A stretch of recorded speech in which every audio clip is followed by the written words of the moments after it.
and about on this Friday, September 9th, 5:42. That is the Powers East Insurance Bureau looking east. All right, well, we are continuing our coverage of the death of Queen Elizabeth. Countless plans immediately went into action the moment the Queen died yesterday afternoon. That includes plans for ceremonies, her funeral, and the passing of the throne to Charles. We're joined now by local royal historian Candace Gehring, and good morning to you.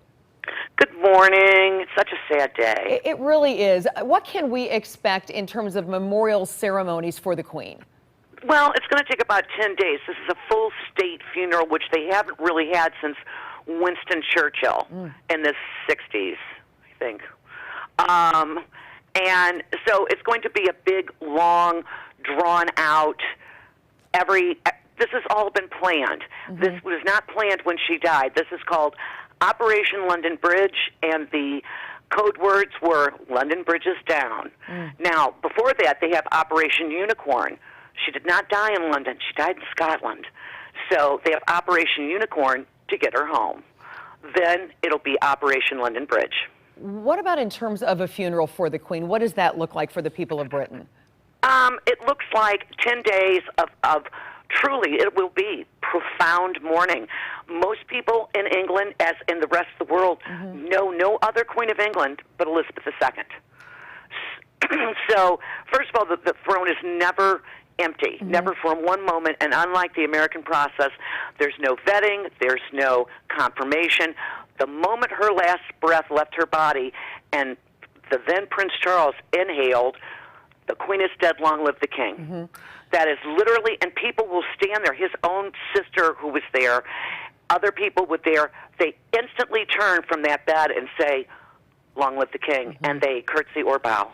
Candace, when can we expect to hear from now King Charles III?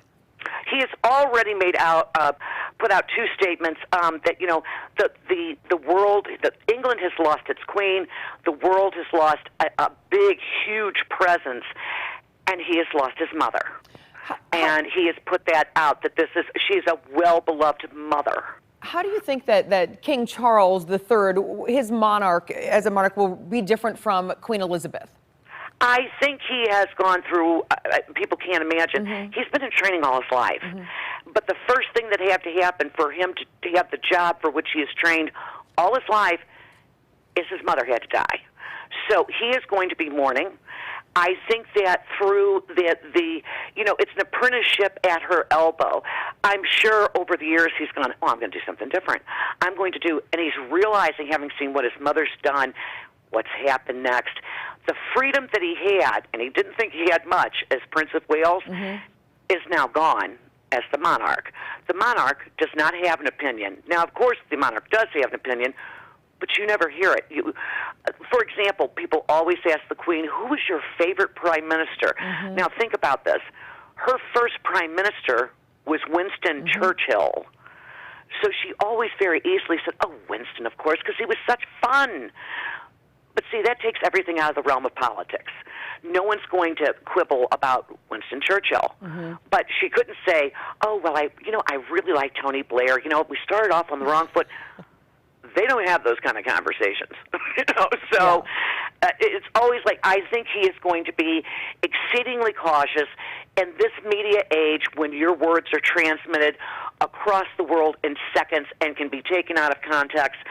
I think he is going to proceed cautiously and carefully, and I think there's a lot of people who would love to see him fail, and I don't think he will. Now, like his great-great-great-grandfather, Edward VII, that was after 40 years of the reign, or 60 years of the reign of Queen Victoria. He was only king for 9, 10, 11 years.